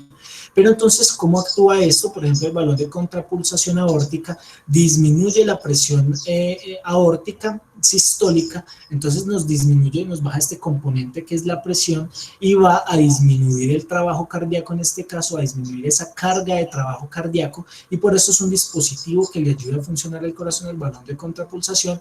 Ahorita al final vamos a hacer también un comentario sobre cómo funciona Impella, que es un dispositivo que no disminuye la presión sistólica, sino que le da más capacidad de trabajo al corazón, es como una ayuda a la bomba cardíaca en este caso, sí, también hace una reducción en el volumen en este caso del gasto cardíaco, y le va a permitir al corazón trabajar con menores volúmenes, o digamos no tener que mover tanto volumen. Entonces ese trabajo cardíaco que está comprometido pues se puede modificar con estos dispositivos de ayuda o de soporte cardíaco que vamos a discutir al final qué tan útiles son. El catéter de arteria pulmonar, ¿sí? El catéter de Swan-Ganz, el catéter de arteria pulmonar, que clásicamente se utilizaba en muchos pacientes en shock, ahora tiene unas indicaciones que son un poco más precisas. En los pacientes que no hay una certeza de cómo están esas presiones de llenado, ¿se acuerdan que ahorita decíamos que en ventrículo derecho mayor a 15, en ventrículo izquierdo mayor a 18, de los volúmenes de llenado, ¿sí? La presión de enclavamiento capilar pulmonar o la presión venosa? Entonces, si yo no sé cómo están esas presiones de llenado del ventrículo, pues puede ponerse un catéter de arteria pulmonar para hacer esa evaluación hemodinámica en detalle. Cuando el paciente no responde a la terapia inicial, sobre todo si tiene vasopresores o inotrópicos y no está respondiendo, ya se habla de que esta es una indicación actual del catéter de arteria pulmonar, pero es que ya no se le pone a todo mundo, ¿sí? Eso es lo que estoy tratando de decirles, que ahora hay unas indicaciones un poco más precisas. Para esto, para pacientes que tienen hipotensión sostenida, síntomas persistentes, que están empeorando su función renal durante la terapia, en quienes puede haber unas presiones de llenado inapropiadas o una hipovolemia no diagnosticada, en pacientes que se está considerando hacer un soporte mecánico como el que les presento aquí, que modifica o disminuye ese trabajo cardíaco, ¿sí? El balón de contrapulsación y el Impella, que son dispositivos que ayudan en ese trabajo mecánico del corazón. Y para evaluar la respuesta a medicamentos vasoactivos, estas son todas condiciones para poner un catéter de arteria pulmonar, un catéter de Swan-Ganz en estos pacientes. Bueno, hay varios estudios que han tratado de evaluar este componente. Este es el Shock Trial, que me gusta, es un estudio multicéntrico randomizado que buscaba evaluar la respuesta en términos de mortalidad a las terapias de revascularización invasiva en pacientes con shock cardiogénico, que se hacía angiografía más angioplastia. Este estudio nos dejó información valiosa y unas conclusiones bastante interesantes. La mortalidad, primero que todo, es dependiente de la localización del infarto. Es mayor en pacientes con estenosis de la arteria coronaria izquierda principal. Entonces, sí, de entrada en la intervención coronaria percutánea vemos que es la coronaria izquierda la que está totalmente tapada, ese paciente es mucho más probable que se muera. ¿sí? La coronaria izquierda principal. En los estudios de cardiología dicen principal como si no hubiera una coronaria izquierda allá, pero entonces digamos principal como para ponernos en contexto de la cardiología. Por eso en anatomía se llama arteria coronaria izquierda, ¿cierto? Seguida de la circunfleja, que tiene una mortalidad del 70%, o sea, en pacientes que hacen shock cardiogénico y tienen una obstrucción total de la circunfleja. La descendente anterior, recordemos que es la que deja muchas viudas, así la recuerdan los gringos en los cursos, que es también pues, de alta mortalidad, y la coronaria derecha. Bueno, los factores ecocardiográficos de mayor mortalidad fueron la FEBI, una caída de la FEBI que me indica una caída de contractilidad menor a 28%, ese es un punto de inflexión, y la insuficiencia mitral, sobre todo la que no es advertida a tiempo, se asocia con mayor mortalidad, y estas son conclusiones que se encontrarán desde el shock trial. El IAM del paciente con ventrículo derecho. Este es uno que les quería mencionar para que recordemos que el paciente con IAM de ventrículo derecho es un paciente que puede tener más compromiso por terapia médica inapropiada que por el mismo infarto del ventrículo derecho. Entonces, mantenga la precarga. Este es un paciente que sí depende de la ley de Frank Starling, de que lo mantengan en la meseta de Frank Starling con buenos líquidos, y es un tipo de shock cardiogénico que responde a la terapia hídrica. Clásicamente el IAM de ventrículo derecho sí requiere líquido. Aquí dice derecho porque queremos hacer énfasis en que es el derecho. Eviten nitratos y diuréticos porque pueden empeorar el cuadro. El bolear furosemida a un paciente que no tiene edema pulmonar es una terapia como irracional, entonces no le ponga diuréticos al paciente. Y los nitratos, cuidado que si el infarto es de ventrículo derecho, puede tumbar radicalmente la precarga y empeorar al paciente hacia un shock cardiogénico. Entonces, si no estaba en shock cardiogénico, gracias a X o Y médico fulanito que estaba muy motivado con los nitratos, quería estrenar esa nitroglicerina y la estrenó en el que no era, que era el del IAM de ventrículo derecho, y tome el paciente a shock porque no leyó esta diapositiva. Mentira, no había revisado bien entonces el manejo del infarto de ventrículo derecho actualizado. Por ahí en las guías muy nuevas de la AJA para que no comentamos estos improperios. Bueno, la PVC en estos pacientes normalmente es mayor a 10 milímetros de mercurio, debe evitarse, o el objetivo, perdón, es que sea mayor a 10 milímetros de mercurio. Esta es una de las pocas indicaciones de medidas estáticas de respuesta a líquidos. Recordemos que desde el 2015 se habla de medidas dinámicas por encima de medidas estáticas en respuesta a líquidos. ¿Cuáles son las medidas dinámicas? O sea, las que me hablan de cómo me va a responder al paciente. El test de elevación de piernas y el reto de líquidos que se puede hacer con 500 cc de salina en 15 minutos. Esas son medidas dinámicas. La presión venosa central es una medida estática de respuesta a líquidos, pero en el IAM de ventrículo derecho es más útil porque me permite saber que yo le estoy asegurando una buena precarga a ese ventrículo y le estoy asegurando un buen volumen de líquidos. Entonces, aquí sí hay que evitar la hipovolemia y de pronto hay que ser más liberales con los líquidos para mantener la precarga, porque dependemos de la meseta de Frank Starling. El ventrículo derecho es dependiente de precarga. Clásicamente, ese es un concepto de hemodinamia muy generalizado, pero sirve. El ventrículo derecho es muy dependiente de la precarga. Y ojo con las bradicardias inestables que se deben manejar con inotrópicos o marcapasos, porque el IAM de ventrículo derecho tiene más riesgo de hacer bradicardias y de inestabilizarse por esta causa. Esto es otro de los estudios en shock cardiogénico que relaciona temas de mortalidad, me ha parecido interesante. Nos habla de que la edad avanzada, el antecedente de IAM previo, la cirugía de revascularización previa, el estado mental alterado, FEBI baja, la presentación, la disminución de la tasa de filtración glomerular o el compromiso renal y la elevación del lactato son marcadores de mortalidad intrahospitalaria. Bueno, las medidas generales en el shock por infarto agudo al miocardio, o sea, en el paciente que tiene, por ejemplo, una elevación de troponinas, tiene un edema pulmonar de rápida aparición, yo ya sé que muy probablemente me está haciendo un edema pulmonar en shock por infarto agudo al miocardio, entonces las intervenciones rápidas son clave. Los agentes farmacológicos, pues los de siempre, aplicar una buena agentes antiplaquetarios, aplicar una buena antiagregación y aplicar la anticoagulación rápidamente, hacer los procedimientos pertinentes de revascularización miocárdica, en este caso pues el gold standard es la angioplastia con stent, pero puede haber situaciones en las cuales no es posible, no se puede garantizar que al paciente se le ponga o se le realice una intervención coronaria percutánea y la fibrinolisis es lo que nos queda, o hacer fibrinolisis y anticipamos que la revascularización miocárdica va a ser tardía o que la intervención coronaria se va a demorar, entonces la fibrinolisis rápida es clave. Y los balones de contrapulsación aórtica que vamos a discutir ahorita se utilizan un poco para mantener esa presión arterial sin adicionar un gran trabajo al corazón. Estas son recomendaciones del UpToDate que me parecen interesantes para el tema de reperfusión y revascularización. Entonces, hay pacientes en quienes es importante hacer una intervención quirúrgica, una intervención de cirugía de bypass coronario, y esta estrategia de reperfusión es ideal para pacientes que tienen complicaciones mecánicas, porque son pacientes que igual va a haber que llevar a cirugía cardíaca, entonces de una vez se hace la cirugía del bypass coronario. En pacientes que tienen una elevación del ST, la revascularización con intervención coronaria percutánea, aplicación de angioplastia con stent o la cirugía del bypass coronario es preferida por encima de la terapia fibrinolítica si se puede realizar rápidamente, idealmente en los primeros 120 minutos desde que llega el paciente para la intervención coronaria percutánea. Entonces, el manejo rápido del paciente que tiene IAM con elevación del ST, con la estrategia de revascularización que primero necesita y que segundo está disponible, es clave. Entonces, lo que necesita el paciente. Pero, ojo, que si ya el ecocardiograma me mostró complicación mecánica, es un paciente de cirugía. Si la tengo disponible, una cirugía de reperfusión por bypass coronario, y en paciente con IAM de elevación del ST, muchos intervención coronaria percutánea, ¿cierto? Llevar al paciente a una intervención coronaria percutánea en este caso es clave, o con los pacientes con IAM sin elevación del ST, que pueden ser pacientes más candidatos a realizar esa intervención coronaria percutánea que fibrinolisis, que es lo que reciben muchas veces, sobre todo pacientes que tienen lesiones de uno o dos vasos y que son pacientes que van a requerir ese tipo de intervención para determinar peso, para permitir recuperar el miocardio. El Syntax Score es un score que se aplica a la intervención coronaria y que me va a servir o que sirve para determinar qué pacientes es más probable que se beneficien de llevar a una cirugía de bypass coronario, y por eso es una herramienta que sirve para determinar qué pasa acá.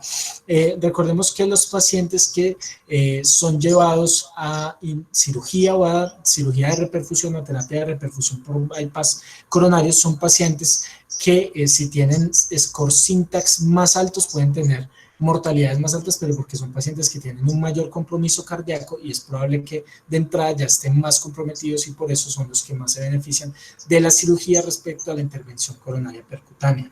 Se me lo va a saltar. Bueno, vamos a hablar de inotrópicos y vasopresores. El manejo inotrópico y vasopresor, pues es discutido qué tanto beneficio y mortalidad nos permite, pero permite compensar hemodinámicamente a los pacientes.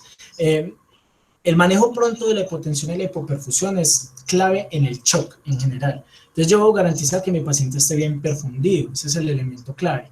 Los inotrópicos y vasopresores son la primera línea. La noradrenalina es el vasopresor de elección y el inotrópico de elección es la dobutamina. Estos dos son los principales medicamentos que vamos a tener en pacientes con shock cardiogénico.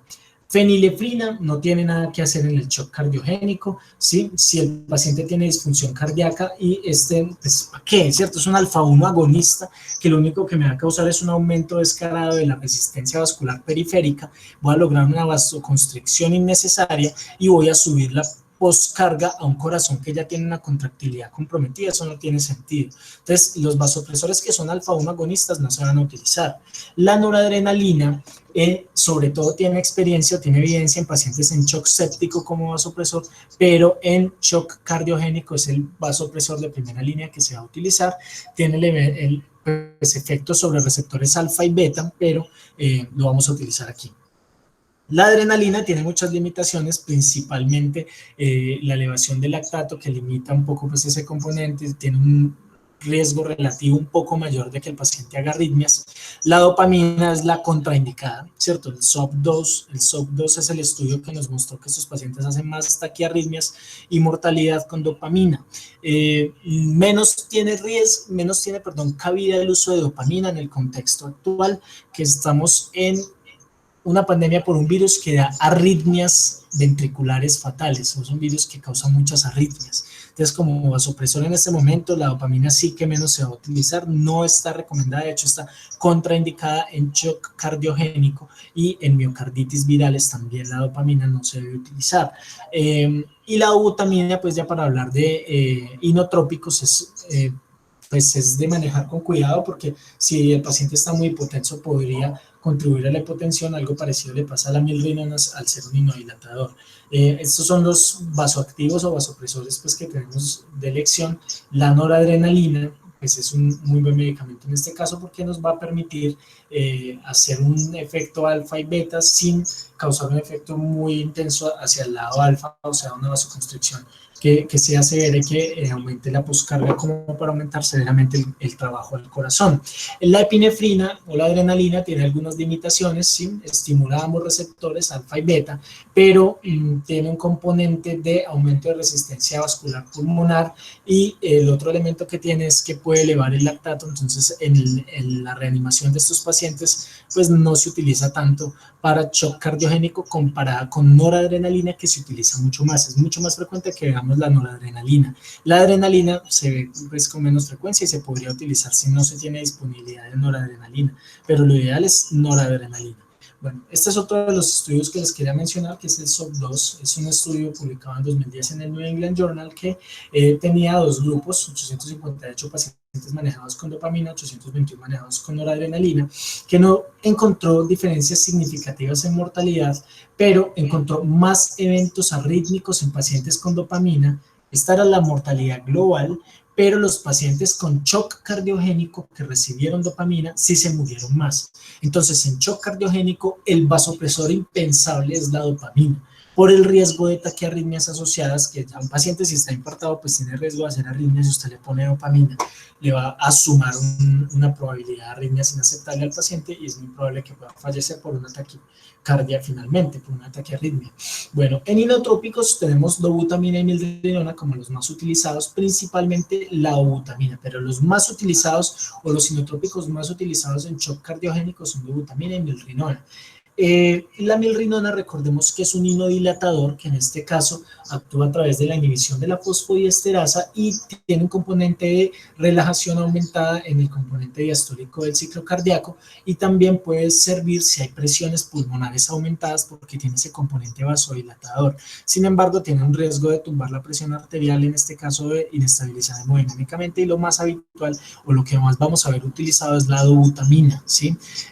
Ambos tienen un riesgo inherente a su mecanismo de acción, y es que son medicamentos que aumentan el consumo de oxígeno en el corazón y aumentan el riesgo de arritmias. Los dos lo hacen. Entonces, el paciente que recibe un inotrópico es el paciente que tiene noradrenalina, que no se debe titular ya sea dosis muy altas, que tenemos evidencia de disfunción cardíaca aguda y que requiere en este caso un inotrópico, pero se tiene pues de siguiente, ¿cierto? Antes de eso, la mayoría de pacientes van a iniciar es con la noradrenalina como vasopresor de primera línea, y luego ya tendríamos los inotrópicos, principalmente la dobutamina. Entonces la dobutamina puede utilizarse en pacientes menos enfermos con un bajo gasto cardíaco y una presión capilar pulmonar alta, que no tengan hipotensión severa. Ese componente es importante, que no tengan hipotensión severa, porque estos tienen también un efecto agonista beta 2 periférico que puede vasodilatar y puede tumbar la presión arterial en mayor medida, y que sean pacientes con una presión capilar pulmonar elevada. Los casos más leves también se pueden tratar con dobutamina, como con su efecto vasodilatador, en este caso, pero pacientes que no estén francamente hipotensos puede utilizarse. Bueno, milrinone también se puede utilizar, como les decía, es un aumento, pues se utiliza para aumentar el gasto cardíaco de forma transitoria, pero tiene el riesgo de que puede causar vasodilatación periférica, puede causar hipotensión, y tiene un riesgo aumentado de arritmia ventricular inherente a su mecanismo estimulante del miocardio, puede causar un riesgo aumentado. El levosimendan es otro de los inotrópicos que se ha utilizado. Son sensibilizador del sistema de troponinas al calcio. Se ha utilizado para falla cardíaca crónica agudizada. En varios estudios pues se ha tratado de evaluar su función, pero en realidad en global el levosimendan no es un medicamento que haya demostrado ampliamente su beneficio en shock cardiogénico. Hay un estudio que es el Ruslan, que tiene más de 15 años, que inicialmente había mostrado una disminución de la mortalidad, pero estudios posteriores no han logrado pues demostrar sostenidamente el beneficio del levosimendan. Hay otros contextos de otros tipos de shock, como el séptico, donde tampoco ha mostrado pues ser tampoco una panacea o finalmente una respuesta total a esto. Este es un artículo de manejo de shock cardiogénico que me parece bueno, es un artículo de la Sociedad Europea de Cardiología, y me gusta este algoritmo porque me dice, bueno, si el paciente se infarta y tiene shock cardiogénico, entonces es un paciente que debe llevarse angiografía, es un paciente que debe tener una intervención coronaria percutánea urgente, ¿cierto? Tiene que realizarse rápidamente este procedimiento. Si el paciente solamente tiene una disfunción miocárdica, pues debe revascularizarse, eso es lo primero, ¿cierto? Hacer pues la revascularización, realizar el stenting al paciente de los vasos que requiera, o si es el caso, pues considerar la cirugía del bypass coronario si la requiere el paciente, pero entonces revascularizar al paciente infartado. Y el manejo con inotrópicos y vasopresores en la unidad de cuidado intensivo ayudará en este caso la noradrenalina y la dobutamina si el paciente la necesita para mantenerlo compensado hemodinámicamente. Los líquidos según lo requiera el paciente, no según lo que se tenga pues en mente, y la ventilación apropiada.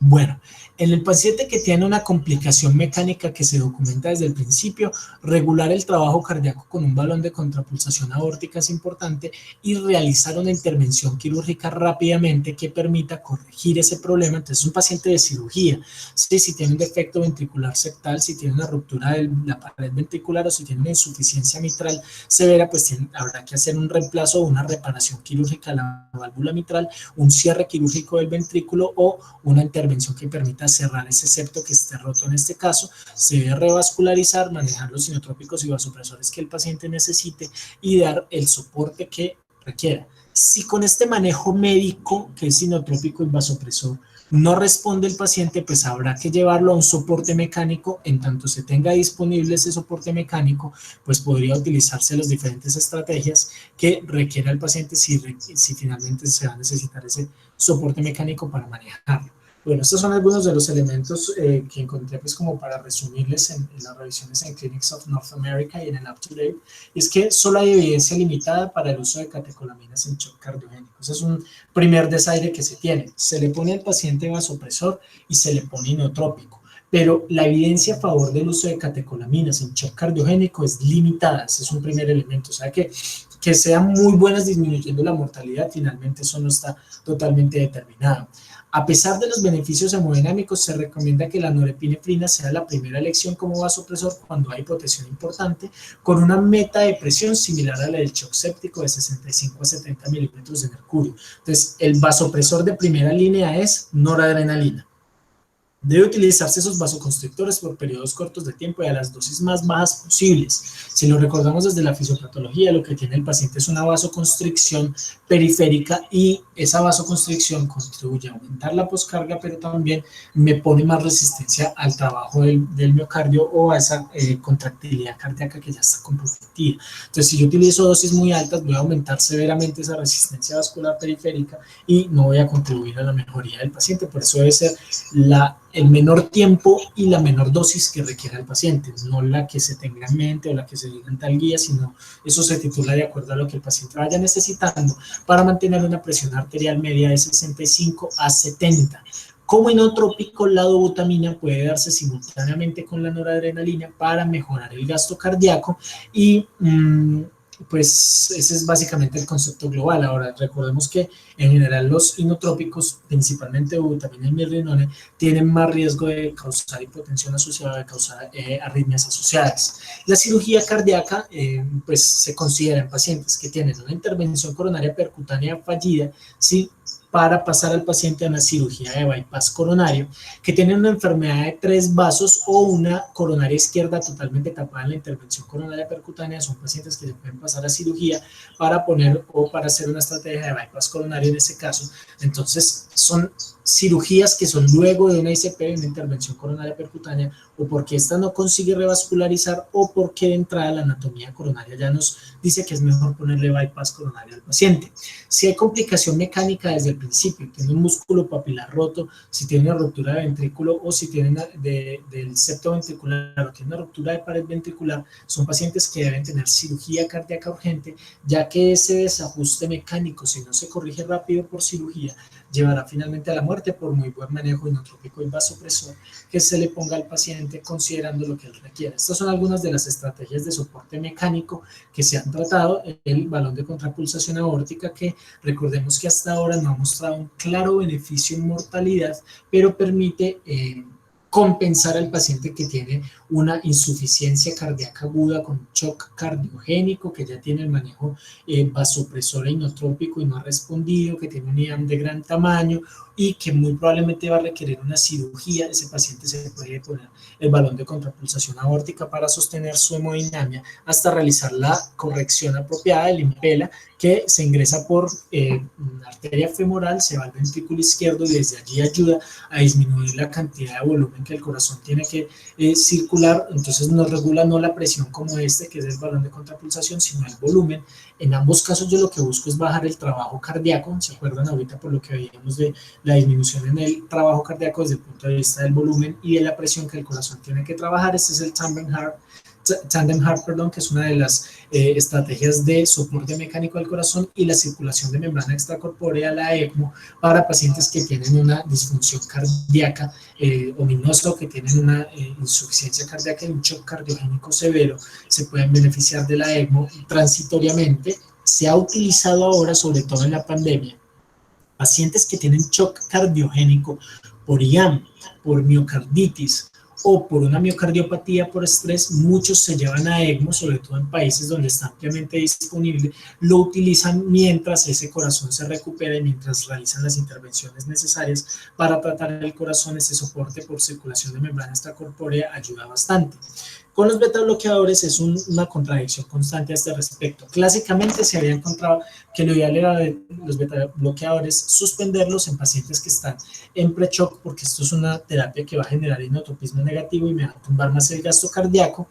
Entonces no se debería utilizar beta bloqueadores ni calcio antagonistas en este contexto, y se había encontrado que los pacientes ya tenían una mayor frecuencia de shock cardiogénico si eran mayores de 70 años, si tenían una presión sistólica mayor a 120, más de 110 latidos por minuto, aquellos que tenían un KILIP mayor a 1 en el contexto de un síndrome coronario agudo. Pues si tienen beta bloqueadores son pacientes que de entrada se asume que tienen más riesgo de desarrollar un shock cardiogénico, pero hay evidencia que se ha venido acumulando. Este año, el año pasado, perdón, 2019, salió un review en JAMAS a este respecto, que nos trata sobre la evidencia de que suspender los betabloqueadores en hospitalización por falla cardíaca aguda, no en shock cardiogénico, sino por falla cardíaca aguda, podría ser dañino para el paciente, porque al suspender los betabloqueadores yo dejo ese corazón desprotegido contra el estrés de las catecolaminas y entonces puede terminar siendo más dañino. Al parecer, no quitar los betabloqueadores en pacientes que tienen falla cardíaca descompensada de forma aguda podría, de hecho, beneficiarlos. Entonces, este es un área de controversia ahora y faltará seguramente más información en el futuro para poder decir cuál es la última palabra con los betabloqueadores, pero parece ser que no es tan buena idea descontinuarlos en hospitalización por insuficiencia cardíaca aguda. Bueno, este es el resumen del artículo que les mostraba ahorita, el shock cardiogénico de Clinics of North America, que me gustó bastante revisarlo de nuevo para poder actualizar esta revisión. Y es importante que lo que se hace rápidamente, lo que se busca hacer con estos pacientes cuando se trata un shock cardiogénico, es restaurar el gasto cardíaco y restaurar la perfusión tisular, que el manejo con líquidos debe ser el apropiado al que requiera el paciente, que se debe dar los inotrópicos y vasopresores según lo requiera. Recordemos que el vasopresor de primera línea va a ser noradrenalina, que nunca vamos a utilizar dopamina, ¿cierto? Nunca vamos a utilizar dopamina, que la primera línea es noradrenalina, y en los inotrópicos la dobutamina es el con que mayor frecuencia se asocia a la nora, y que el soporte mecánico es el que está de última línea en pacientes que no responden a terapia farmacológica y en soporte mecánico. Entonces tengas en cuenta el balón de contrapulsación aórtica que lo veamos ahorita, o en el caso más extremo, por ejemplo, la terapia con el dispositivo para ECMO y el Impella, que es el que nos permite bajar el volumen de líquido que debe circular del corazón y así disminuir el trabajo cardíaco. Este es un caso que me pareció bastante notorio, que quería traerles para ponernos en contexto. Recordemos que la ciencia, al igual que el arte, es contemporánea o no es. Esta es una biopsia cardíaca en un paciente que se encontró por microscopía electrónica el COVID-19. Yo les había avisado, sobre todo a los compañeros de GRAM, que algunos se les había invitado para participar de esta sesión, que vamos a hacer unos breves comentarios del COVID, ya que está pues, tan presente. Mírenlo aquí, se encontró en una biopsia cardíaca demostrando que hay localización cardíaca de COVID-19 en un paciente que hizo un shock cardiogénico y que tenía una miocarditis por esta causa. En este caso, miren esto, el shock cardiogénico clínicamente se parecía mucho a la miocarditis fulminante y se trató inicialmente de acuerdo a los protocolos típicamente requeridos, incluido un soporte mecánico por ECMO para este paciente, ¿sí? Que lo que se busca con el ECMO es no torear ese corazón con catecolaminas o no intoxicarlo más con catecolaminas, estimulando el corazón con esta estrategia. Y este paciente lo que se encontró fue la presencia del COVID-19 en el miocardio. Eso me parece pues una evidencia bastante interesante, que ya tenemos cada vez más creciente del daño directo e indirecto que causa este virus en el tejido miocárdico, y de cómo muchos pacientes es probable que requieran terapias de soporte mecánico al final para evitar la sobreexposición a catecolaminas. En Colombia esto es un problema, nosotros no tenemos la ECMO ampliamente disponible en la región y es evidente que vamos a tener que darles catecolaminas a muchos pacientes, darles noradrenalina y dobutamina en la medida que sea necesario. El milrinone, pues como hablábamos ahorita, para pacientes que tengan presiones pulmonares muy elevadas o que se sepa pues por su patrón hemodinámico que requieren un inodilatador, pero en general es probable que muchos de esos pacientes no lleguen a conocer una terapia mecánica, aunque la necesiten y aunque se pudieran beneficiar de ella, ¿sí? Este caso es importante y es diciente porque demuestra la presencia del COVID-19 en órganos y tejidos diferentes al pulmón, y no se sabe bien qué representa eso, si es por la migración de macrófagos que estén infectados. Recordemos que los linfocitos no se infectan, los macrófagos sí, pero esto ya es un contexto nuevo que nos habla de esto. Recordemos que la pandemia que nos reúne ahora pues tiene con mucha frecuencia pacientes que hacen cardiopatías dilatadas asociadas a sus hallazgos tomográficos típicos o a sus hallazgos tomográficos de neumonía viral típica. Muchos pacientes hacen cardiomegalia y hacen shock cardiogénico que se presenta de forma aguda. El NT-proBNP en estos pacientes por encima de 88 se relaciona con aumento drástico en la mortalidad y tiene un área bajo la curva buena para predecir mortalidad hospitalaria en pacientes que tienen COVID-19. Es importante esto. En el IAM con elevación del ST en este contexto, aquí nos cambian un poco las cosas. Si el paciente está críticamente enfermo, hay que sostenerlo, hacer un buen manejo de su hemodinamia y la intervención coronaria percutánea cuando el paciente no esté crítico. La PCI, la intervención coronaria percutánea en la mayoría de pacientes, pero se puede considerar terapia fibrinolítica en pacientes de bajo riesgo que no tengan ni IAM anterior, que estén hemodinámicamente estables y que tengan bajo riesgo de sangrado, o sea, paciente no coagulopático. Estas son recomendaciones del Colegio Americano de Cardiología, pero en este contexto actual que estamos, sabemos que muchos pacientes van a estar coagulopáticos, entonces la fibrinolisis no estaría indicada si el paciente está francamente coagulopático. Esa es una limitación que tenemos ahora para aplicar terapia fibrinolética, y para aplicar intervención coronaria percutánea, vaya pues, reúna usted un equipo de hemodinamia que pueda garantizarles toda la protección personal necesaria, que tengan que estar entrando en una unidad de cuidado intensivo a estos pacientes. Por eso, en muchos contextos se está manejando estos pacientes de forma conservadora y guiados por parámetros clínicos para disminuir la exposición del personal de cardiología o de hemodinamia a esto. En España, por ejemplo, en Italia, la experiencia es que los procedimientos invasivos coronarios como intervención coronaria percutánea han caído hasta un 100% en ciertas zonas de España, y de Italia ya no se está haciendo intervención coronaria. Entonces, realmente muchas veces esto pues no va a ser posible por por cosas de logística y por cosas más inherentes a los ítems que van a necesitar los médicos para estos pacientes, e incluso por el pronóstico de los pacientes. El ecocardiograma siempre tener en cuenta que nos puede sugerir una causa diferente a infarto, que no haya anomalías en la pared ventricular que coincidan con el dolor, que no sea en un área anatómica que haya sido sugerida previamente. Entonces el EKG muestra o nos hace sospechar un área coronaria, un área anatómica, y mentiras que en el ecocardiograma es otro pedazo el que está disfuncional, ¿cierto? Entonces, la hipocinesia en la cara inferior y en el EKG en cara anterior, entonces ya de entrada no hay una congruencia entre el área anatómica sugerida, y esto nos dice que puede ser más una miocarditis o otro tipo de fisiopatología. La anomalía en la motilidad cardíaca que no tenga distribución coronaria, ya nos habla de que muy probablemente no es un infarto, no es el infarto epicárdico clásico, y la hipocinesia total con un miocardio engrosado por edema también es otra cosa que nos tiene que hacer sospechar miocarditis, en este caso por COVID-19, que la vamos a ver en estos pacientes. Pero son pacientes que van a hacer shock cardiogénico, y van a hacer shock cardiogénico por COVID-19. El shock cardiogénico es mixto en este contexto, entonces siempre tener en cuenta que el edema pulmonar va a tener dos componentes, el edema inflamatorio y el hidrostático. Va a tener, en este caso, el hidrostático por disfunción ventricular izquierda y aumento de llenado o aumento de presiones retrógradas. Va a tener una ausencia relativa de sobrecarga hídrica, es una SRA que no es por sobrecarga hídrica o no tiene un componente de sobrecarga hídrica en muchos pacientes. La alteración del NT-proBNP asociada con mortalidad hospitalaria aumentada desde el principio, y el ecocardiograma también va a ser una gran herramienta para saber qué pacientes no tienen infarto. Lo que se ha hablado para las unidades de cuidado intensivo con estos pacientes, o para algunos contextos donde se va a evidenciar la injuria cardíaca, entonces eleva troponinas. Si el paciente eleva troponinas pero no tiene evidencia clínica de insuficiencia cardíaca aguda, si el paciente no se hipotensa, por lo demás no tiene nada más que nos indique falla cardíaca aguda, entonces muchos de esos pacientes lo que se ha hablado es no hacer ni siquiera ecocardiograma, sino un seguimiento conservador clínico, ni siquiera ecocardiograma. Si el paciente se hipotensa, tiene edemas o tiene evidencia clínica de insuficiencia cardíaca aguda, en esos pacientes se habla o de hacer intervenciones coronarias, si la presentación es la de un síndrome coronario agudo, o hacer ecocardiograma para ver si es probable que sea infarto o no sea infarto. Si tiene uno de estos elementos que no sugieren infarto, el paciente no se va a beneficiar muy probablemente de intervención coronaria. Entonces, ¿para qué?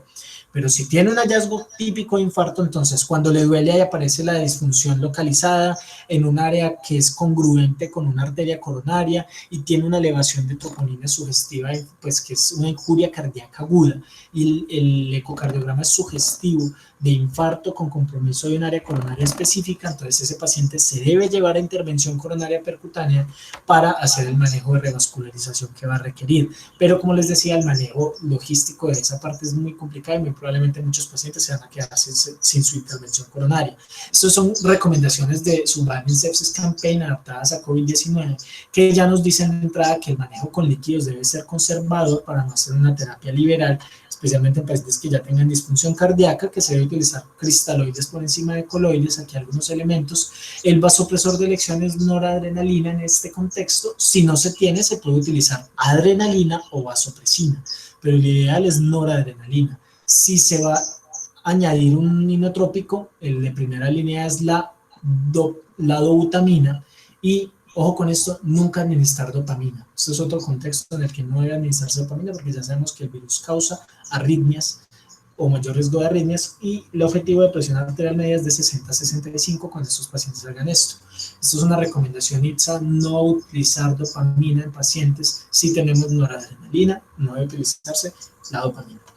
En pacientes con COVID-19 en shock, que tienen evidencia de disfunción cardíaca, shock cardiogénico, por ejemplo, y una hipoperfusión persistente a pesar de la resucitación con líquidos y la nora, se sugiere añadir dobutamina. En este contexto, añadirle dobutamina al paciente, y se hace un shock refractario que no responda, que no es candidato a una terapia de invasión o una intervención coronaria, por ejemplo, muchos pacientes que se sospecha infarto y que hacen shock refractarios, pues podría manejarse con dosis de esteroides de hidrocortisona de 200 miligramos cada día para sostenerlos. Esto es una imagen de cómo se ha comportado los procedimientos intervencionistas en España ahorita que tenemos la pandemia de COVID-19, y miren cómo en diferentes regiones de España ha caído drásticamente y una forma casi incontrolable pues la realización de procedimientos de intervención coronaria en todas las zonas que están golpeadas por el COVID-19. No se está haciendo procedimientos intervencionistas, colapso total del sistema de salud, eso podría pasarle a Colombia y finalmente podríamos quedarnos sin poder hacer estos procedimientos de intervención coronaria para pacientes infartados con shock cardiogénico. Muy probablemente en las unidades de cuidado intensivo, ¿qué vamos a ver nosotros? Pacientes que si se hipotensan, bueno, miramos troponinas, están elevadas. Si el paciente no tiene evidencia de insuficiencia cardíaca aguda, lo más probable es que se haga manejo médico, seguimiento conservador, porque va a ser injuria cardíaca aguda por COVID. Si el paciente además hace insuficiencia cardíaca aguda, hipotensión, edemas, pues hay que hacer ecocardiograma. Si el ecocardiograma sugiere infarto por la distribución anatómica del cambio en la motilidad, ese paciente debe ser llevado a intervención coronaria percutánea, en la medida que sea posible. Pero como vemos aquí, sistemas de salud que están colapsados no van a tener ni siquiera la capacidad de hacer procedimientos intervencionistas estructurales, con el agravante de que muchos pacientes no están yendo a los hospitales porque acataron muy bien ese llamado a no ir a los hospitales ahora por COVID-19, entonces mejor se infartan y se mueren en la casa. Entonces, mucha gente muy probablemente también se va a infartar y no va a consultar, o va a consultar de forma tardía, ya con un shock cardiogénico por un infarto agudo del miocardio no relacionado con COVID, y muy probablemente el sistema de salud tan colapsado que no vamos a poder hacer intervenciones coronarias percutáneas. En últimas, la gente no solo se va a morir por las miocarditis y el infarto asociado a COVID, ni por el COVID mismo, se va a morir por el colapso del sistema de salud secundario al COVID, que nos limita la atención de pacientes con shock cardiogénico por causas que no son COVID. Vea cómo una pandemia cambia totalmente la atención de estos pacientes. Y muchos, ¿qué les va a tocar? Nada, envenenarse con catecolaminas, con noradrenalina y dopamina, que es lo que se recomienda en las guías, a riesgo de sufrir más arritmias y muchas otras complicaciones derivadas de esto. Bueno, esa es la charla de shock cardiogénico, considerando el contexto mundial y global que nos aqueja ahora. Ya hemos terminado y nada, espero que les haya gustado y que les sirva.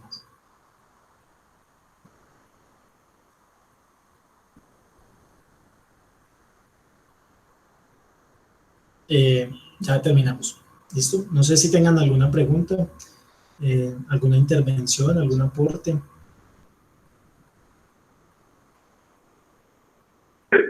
Juli, listo, muchísimas gracias por la conferencia, estuvo excelente, súper completo. Listo, nada, me alegra que les haya gustado. Yo creo que debemos saber si alguien tiene alguna pregunta o alguna aclaración. Hable ahora o calle para siempre. Bueno, nada, entonces espero que les haya gustado. Si traté pues de traerles unas cositas ahí de contexto actualizado, porque es lo que vamos a ver. Nora y Dobuta para todo el mundo y probablemente no muchas intervenciones coronarias por colapso de nuestro sistema de salud. Es lo que vamos a ver en un futuro y listo. Eso es.